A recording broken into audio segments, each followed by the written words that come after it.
Čau visiem! Šodien parādīšu, kā pareizi apzāģēt nažu un dakšu ielikņus. Pirmais variants – vienkārši apgriezt ar nazi.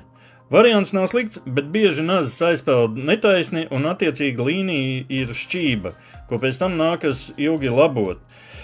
Pie tam, ja jānogriež maza maliņa, tad robi ir garantēti. Otrais variants – vissliktākais – vienkārši nozāģēt ar zāģi. 95% gadījumu būs izrauti robi vai norauts kāds stūris. Trešais variants – jau reālāks.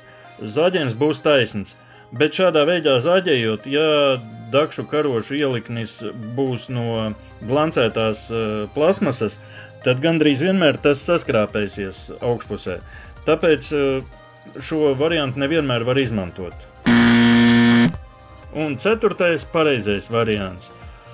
Uzstādām zāģa augstumu tieši tikpat augstu, cik dakšu un karošu ielikņa augšējā mala.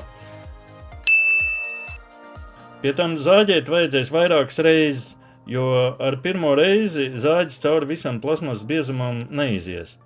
Rezultātā, kad beidzot maliņa būs nozāģēta, zāģējums būs taisns, bez izrāvumiem un virsmai nebūs neviena skrāpējuma.